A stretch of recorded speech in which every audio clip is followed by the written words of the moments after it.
नमस्कार. कोकणी थाट या आपल्या यूट्यूब चॅनलमध्ये तुम्हा सर्वांचे मनपूर्वक स्वागत. तर नारळी पौर्णिमा, रक्षाबंधन अगदी उद्यावर येऊन ठेपलेली आहे. मी सुद्धा काही दिवस बाहेरगावी असल्यामुळे अगदी पारंपरिक पद्धतीने नारळी वड्या वगैरे करायला मला यावेळेला वेळ नाही मिळाला. म्हणून अगदी सोप्यात सोपी झटपट होणारी अशी नारळी वड्यांची किंवा ज्या नेवऱ्या आहेत नारळाच्या, ओल्या नारळाच्या आणि नारळी भात याच्या अगदी सोप्या रेसिपीज मी तुम्हाला आजच्या व्हिडिओमध्ये दाखवणार आहे. तर अगदी मऊसूत पण फळफळीत असा होणारा नारळी भात, खुसखुशीत नारळी वड्या आणि अगदी सुंदर होणाऱ्या नेवऱ्या म्हणजेच करंज्या आज मी तुम्हाला दाखवणार आहे. चला तर मग पाहूया साहित्य आणि कृती. तर सगळ्यात आधी आपण भात बनवून घेऊया, नारळी भात. तर त्यासाठी इथे मी अर्धी वाटी बासमती तांदूळ घेतलेला आहे. 2 माणसांसाठी अर्ध्या वाटीचा भात पुरेसा होतो. तुमच्या घरी किती लोक आहेत त्या अंदाजानुसार तुम्ही भाताचं प्रमाण वाढवा. तर अर्धी वाटी तांदळासाठी मी 1 वाटी पाणी उकळत ठेवलेलं आहे. इथे एका कुकरमध्ये मी तूप गरम करत ठेवलं आहे. तूप गरम करून झालं की त्याच्यामध्ये 1-2 लवंग आणि 2 हिरव्या वेलच्या मी टाकून घेतल्यात. तुम्हाला आवडत असेल तर तुम्ही दालचिनीसुद्धा वापरू शकता. तर वेलची आणि लवंग तेलामध्ये किंवा तुपामध्ये व्यवस्थित फुलली की त्यामध्ये आपण जो तांदूळ स्वच्छ धुवून घेतलेला आहे तो घालून घ्यायचा आणि व्यवस्थित 1-1.5 ते 2 मिनिटं परतायचा. तांदूळ असा परतला की भात व्यवस्थित शिजतो आणि फळफळीत होतो. तर तांदूळ कितपर्यंत परतायचा आहे तर तुम्ही बघू शकता या ठिकाणी तांदूळ थोडा ट्रान्सपरंट झालेला आहे आणि थोडा पांढरा पडला आहे आणि थोडा खाली चिकटायला सुद्धा लागलेला आहे.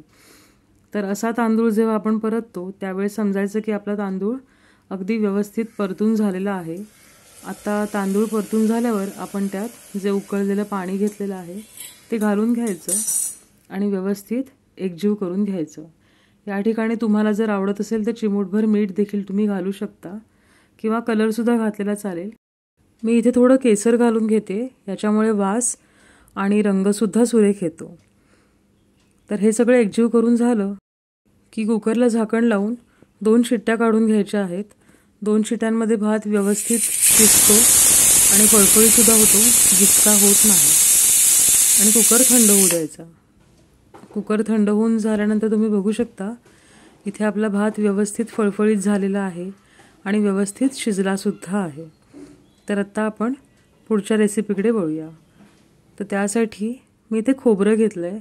तर जेवढा भात तेवढंच खोबरं घ्यायचं आहे. आपल्याला ज्या नेवऱ्या करायच्या त्यासाठी सुद्धा खोबरं जे आहे सेमच सारण लागणार आहे, म्हणून मी इथे एकत्र करून घेते. तर बऱ्यापैकी मी 1 मोठी वाटी खोबरं घेतलं आहे, ओलं खोबरं. त्याचा फक्त पांढरा भाग घेतला आहे आणि जेवढं खोबरं तेवढाच गूळ आपल्याला इथे लागणार आहे. हा गूळ सेंद्रिय आहे आणि चवीला खूप गोड आहे, त्याच्यामुळे मी थोडा कमी घेतला आहे. तुम्ही जो गूळ वापरताय त्याच्या गोडीनुसार गुळाचं प्रमाण कमी जास्त करू शकता. तर अशा प्रकारे गूळ आणि खोबऱ्याचं जे मिश्रण आहे ते एकजीव करून घ्यायचं आणि मग एखाद्या कढईमध्ये किंवा पॅनमध्ये पसरत हे काढून घ्यायचं आणि व्यवस्थित शिजवायचं आहे. आपल्याला शिजवायचं म्हणजे थोडंसं सुकं होईल अशा प्रकारे त्याला आपण परतून घ्यायचं आहे. तर आपल्याला हेच मिश्रण जे आपण नेवऱ्या किंवा ज्या करंज्या करणार आहोत त्याच्यासाठी लागणार आहे. एक थोडा बहुत बदल करावा लागतो, तो मी सांगेनच. आणि आता थोडं परतून झाल्यानंतर मी 1 चमचा तूप त्यात घातलं आहे. तूप या सारणामध्ये घातलं की त्याला वास तर खूप छान येतोच, एक तकाकी येते आणि चवीला खूप छान लागतं. इथे मी काही सुकामेवा घेतला आहे कट करून. तुम्ही तुमच्या आवडीनुसार काजू, बदाम, पिस्ता किंवा मनुका, चारोळी जे काय हवं ते घालू शकता. तर अशा प्रकारे आपलं मिश्रण तुम्ही बघू शकता थोडं सुकत आलं आहे. तर बऱ्यापैकी सुकलं की त्याच्यामध्ये आपण वेलची पावडर घालून घ्यायची आहे, एक अर्धा चमचा वगैरे. आवडत असेल तर जायफळ पूड घातली तरीही चालेल. आणि एक थोडा वेळ परतून झालं, त्याच्यामध्ये वेलचीचा वास व्यवस्थित मुरला, मिश्रण कोरडं झालं की आपण गॅस बंद करून घेऊयात. आता या ठिकाणी मी थोडं मिश्रण बाजूला काढते आहे भातासाठी म्हणून आणि बाकीचं मिश्रण एका वाटीत काढून घेते आपल्या ज्या नेवऱ्या करायच्या आहेत त्याच्यासाठी. तर भातासाठीचं हे मिश्रण बाजूला काढलं, त्याच्यामध्ये आपण जो शिजवलेला भात आहे तो घालून घ्यायचा आणि अगदी हलक्या हाताने त्याच्यामध्ये जे खोबऱ्याचं सारण आहे ते आणि भात व्यवस्थित एकजीव करून घ्यायचा आहे. हलक्या हाताने करून घेतला की दाणे भाताचे जे आहेत ते अखंड राहतात आणि तुकडे होत नाहीत त्याचे, आणि भात मोकळासुद्धा होतो. तर अशा प्रकारे आपला नारळी भात तयार झालेला आहे. अगदी फळफळीत आणि अतिशय सुंदर वास येतोय त्याला. तर असा आपला मोकळा मऊसूत नारळी भात तयार आहे. आता आपण पुढील नेवऱ्या कशा करतात ते बघूयात.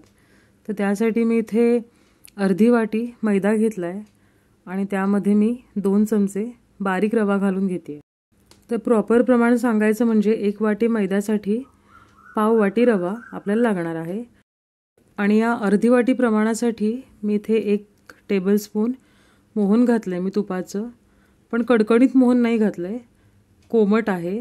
तूप पूर्ण वितळवून कोमट मोहन मी यात घालून घेतलं आहे. तर ते व्यवस्थित एकजीव करून घ्यायचं. आणि मोहन जे आपण घातलं आहे त्याचं प्रमाण ना आपल्याला पीठ मळता मळता अंदाजाने घ्यायचं आहे.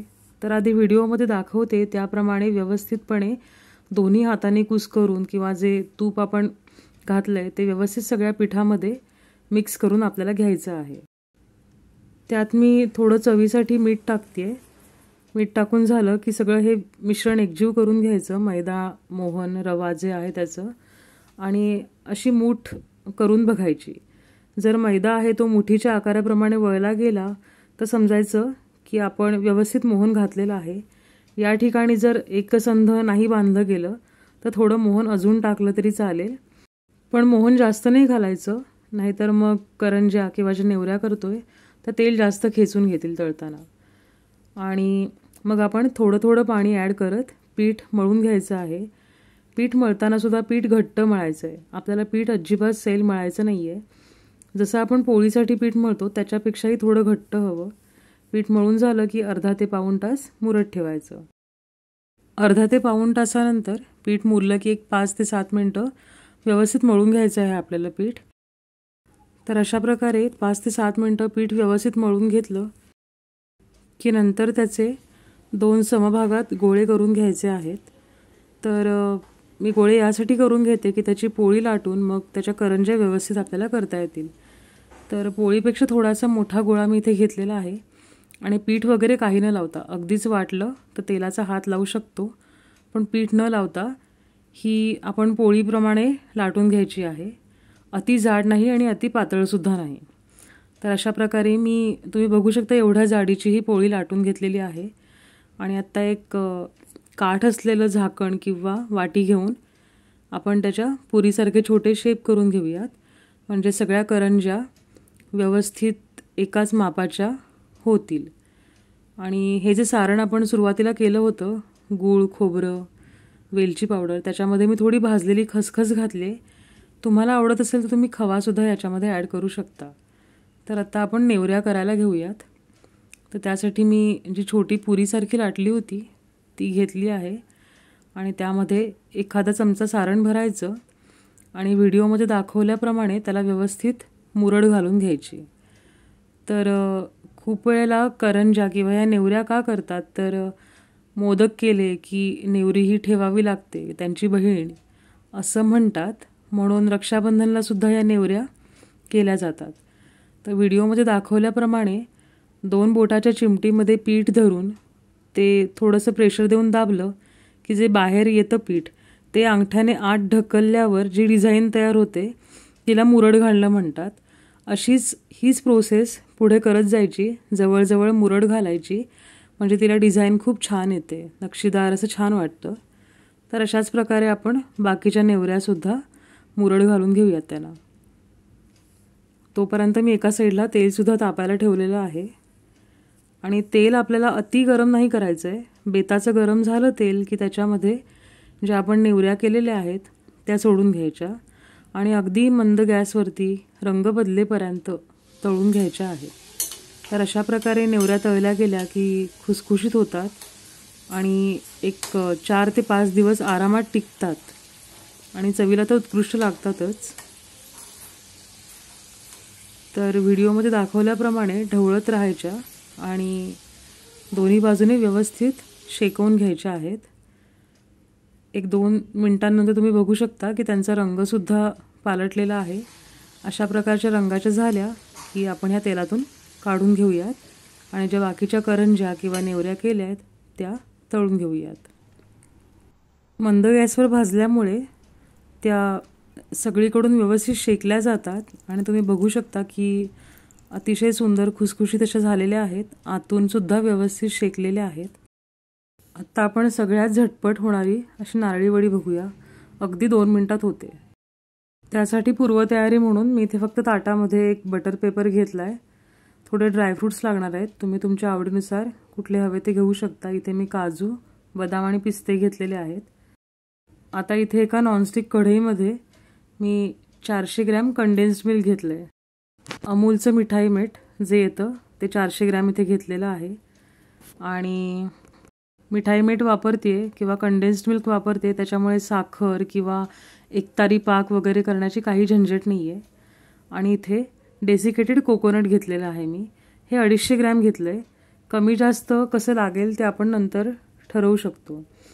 तर या ठिकाणी 400 ग्रॅम कंडेन्स्ड मिल्कमध्ये मी 250 ग्रॅम डेसिकेटेड कोकोनट घातलेलं आहे.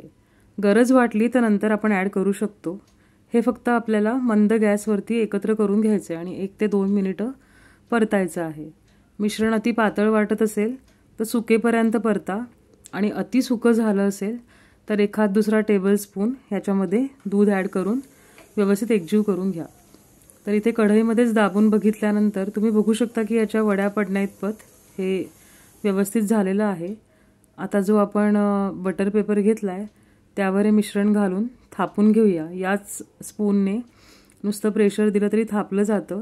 मिश्रण अति गरम नसल्यामुळे अगदी हाताने सुद्धा तुम्ही दाब देऊन जर सरळ केलं तरीसुद्धा चालेल. तर हे मिश्रण पसरवत असतानाच त्यावर काही ड्रायफ्रूट्स किंवा जे काही तुम्हाला घालायचं आहे ते घालून परत व्यवस्थित थापून घ्यायचं. म्हणजे ड्रायफ्रूट्स जे आहेत ते त्या वडीला व्यवस्थित चिकटून राहतात. तर व्हिडिओमध्ये दाखवते त्याप्रमाणे तुम्हीसुद्धा एखादी वाटी, अगदी चमच्याने जमत नसेल तर वाटीने सुद्धा अशा प्रकारे वड्या पाडून घेऊ शकता. तर मिश्रण अति सुकं झालं असेल किंवा बाबा नाही जमत आहे मला आता वड्या पाडायला तर अशा वेळेला सरळ हाताने त्याला गोलाकार आकार देऊन याचे लाडूसुद्धा बांधता येतात. चवीला सेमच लागतात. गार झाल्यावर अगदी जशी आपली वडी होते नारळी वडी त्याचप्रमाणे चवीला लागतात. तर इथे मिश्रण आपलं थापून झालेलं आहे. आता या सुरीला थोडंसं तूप लावून घ्यायचं आणि आपल्या आवडीप्रमाणे ज्या शेपमध्ये आपल्याला वड्या हव्यात तशा वड्या पाडून घ्यायच्या आहेत. आणि म्हटलं तसं वड्या पडत नाही आहेत किंवा नाही जमत आहे तर अशा प्रकारे लाडू वळून घ्यायचे त्याचे आणि जे डेसिकेटेड कोकोनट आहे त्याच्यामध्ये थोडेसे घोळवून घ्यायचे म्हणजे दिसायला पण खूप छान दिसतात. आता आपण ज्या वड्या कापून ठेवल्या होत्या त्यासुद्धा व्यवस्थित थंड झालेल्या आहेत. कडेला जो ओबडधोबड भाग होता तो बाजूला करून घेतला आहे मी आणि तुम्ही इथे बघू शकता की वड्यासुद्धा अगदी अलगद हाताने व्यवस्थित न तुटता निघत आहेत आणि एकदम खुसखुशीत व्यवस्थित झालेल्या आहेत. चवीला अप्रतिम लागतातच पण अगदी नेहमीच्या खोबऱ्याच्या वडीसारख्या मऊसूत आणि झटपट होणाऱ्या. खरं सांगायचं तर अगदी कमी साहित्यात आणि अगदी कमी वेळात होणाऱ्या वड्या खूप चवीला छान लागतात. मी ॲक्च्युली सांगायचं विसरले की यामध्ये तुम्ही तुमच्या आवडीप्रमाणे वेलची पावडर किंवा अगदीच वाटलं तर व्हॅनिला इसेन्ससुद्धा ॲड करू शकता. त्याच्यामुळे एक वेगळी पण उत्कृष्ट चव लागते.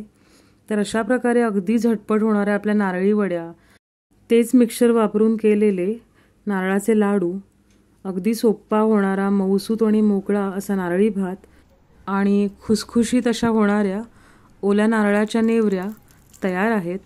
तर तुम्हीसुद्धा या रेसिपीज नक्की करून बघा कारण खूप झटपट होणाऱ्या आहेत आणि चवीला तितक्याच उत्कृष्टसुद्धा.